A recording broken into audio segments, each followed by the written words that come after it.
السلام علیکم ورحمۃ اللہ وبرکاتہ۔ بچوں، امید ہے کہ آپ خیریت سے ہوں گے، اور ابھی رمضان شریف کا آخری اشرا تقریباً ختم ہونے کو ہے، عید کی آمد ہے۔ تو اس سلسلے میں ایک تجویز یہ تھی کہ آج ہم جو ہے عید کے متعلق جو کام ہمارے کرنے کے ہیں اور جن کاموں سے رکنا ہے ان کے بارے میں کچھ بات ہو سکے۔ ان تمام باتوں کی اور ان تمام چیزوں کے بتانے کی وجہ صرف ایک ہی ہوتی ہے کہ ہم اپنا اللہ سے تعلق کس طرح مضبوط کر سکتے ہیں، اور وہ کون سے کام ہیں جو کہ ہمیں اللہ کے نزدیک کر دیں گے، اور وہ کون سے کام ہیں جن سے بچنا ضروری ہے، نہیں تو اللہ تعالیٰ کی رحمتوں سے دوری ہو سکتی ہے۔ تو آئیے سنتے ہیں کہ سلسلے میں جو ہے وہ عید کے دنوں میں خصوصی طور کے اوپر کیا کرنا ہے۔ آخری اشرے کی جو ہدایات اور جو چیزیں ہم نے پچھلے پروگرام میں شیئر کی تھی وہ تو بھی چلتی رہیں گی جب تک کہ عید کا چاند نظر نہیں آ جاتا اور عید کا اعلان نہیں ہو جاتا۔ لیکن جیسے ہی عید کا اعلان ہو جائے گا تو اس موقع پہ ہمیں کیا کرنا ہے، تو پھر وہی بات ہے جو کہ پچھلے ہفتے ہوئی تھی کہ ہمیں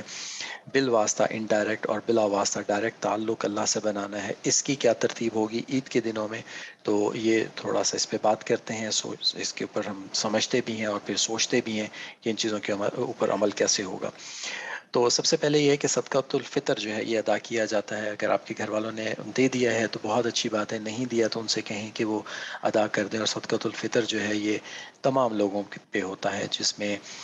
بڑے چھوٹے سب کے سب جو ہے اس کے اندر شامل ہوتے ہیں۔ کوشش کیجئے کہ عید سادگی کے ساتھ منائیں، اور جو ہے وہ عید کی شاپنگ جو ہے وہ اہتمام اور عید کا جو اہتمام ہے وہ رواج کے مطابق نہ ہو، بلکہ حیات صحابہ اور حیات صحابیات، یعنی کہ جو حضور پاک صلی اللہ علیہ وسلم کے صحابی تھے اور صحابیات تھیں، وہ کس طرح سے عید مناتے تھے اور کس طرح سے عید کا اہتمام کرتے تھے، ان کے معیار کے مطابق اس دفعہ ہم عید کریں۔ عید کی شاپنگ اور اہتمام وہ نہ ہو جو کہ رائج ہے۔ اس میں نہ صرف یہ ہے کہ پیسے بھی بچ سکیں گے چونکہ مہنگائی ہے، اور بہت سارے ہمارے رشتہ دار عزیز شاید یہ سب کچھ جو ہے افورڈ نہ کر سکتے ہوں اس کو، کہ وہ اتنا اہتمام کر سکیں، تو اس طرح سے ان کی بھی دل جوئی ہو جائے گی اور کفایت شاری بھی ہوگی، اور یہ پیسے اگر بچ جاتے ہیں تو یہ کسی کے کام بھی آ جائیں گے۔ مخلوط محفل سے جو ہماری گیدرنگز ہوتی ہیں ان سے اجتناب، مکمل طور کے اوپر بازار سے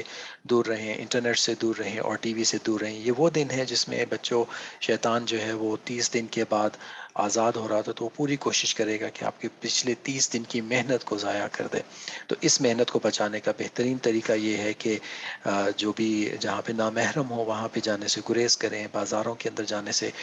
بچیں جتنا بچ سکتے ہیں، انٹرنیٹ سے بچیں، ٹی وی سے دور رہیں، اور ان چیزوں سے دور رہ کے ان دنوں کے اندر اور ان رات کے اندر جو آخری رات ہے اس کے اندر زیادہ سے زیادہ عبادت کے اندر مشغول ہوں، اور اللہ تعالیٰ سے جو ڈائریکٹ ریلیشن شپ ہے، جیسے پچھلے ہفتے ہم نے بات کی تھی کہ کیمپس کی جیسے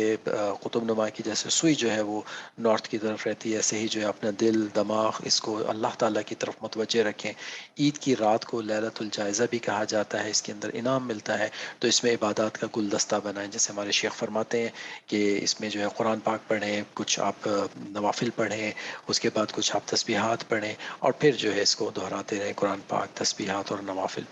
عید کی صبح تہجد ضرور پڑھیں، اور فجر کی نماز باجماعت ادا کرنے کی پوری کوشش کیجیے۔ اس کے بعد صاف کپڑے پہن کر بڑوں کے ساتھ تکبیرات پڑھتے ہوئے آپ عیدگاہ جائیں گے۔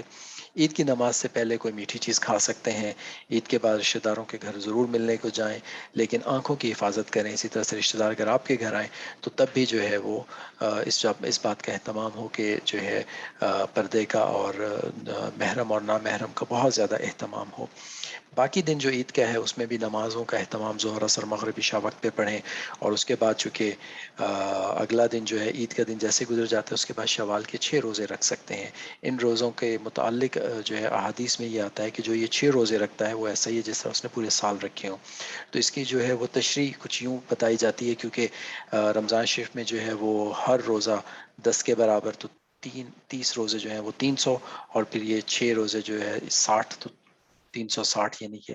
1 سال کے برابر ہو جاتے ہیں۔ تو شوال کے 6 روزے رکھنے کا اہتمام کریں، اور شوال کے جو پہلے 10 دن ہیں ان کے اندر رمضان کا معمول تکلف سے جاری رکھیں، یعنی کہ پوری کوشش کریں کہ جو رمضان کے آپ کے معمولات ہوئے اس میں بھی جاری رہیں۔ یہ اس لیے ضروری ہے کہ 30 دن وہ اور 10 دن یہ 40 دن، اور 40 دن کا جب اہتمام ہو جائے گا تو انشاءاللہ جو ہے وہ پورے کا پورا سال جو ہے ان اعمال پہ عمل کرنا آسان ہو جائے گا۔ ہم نے پہلے بھی اس پہ بات کی تھی کہ جس کا رمضان بہت زیادہ جو ہے وہ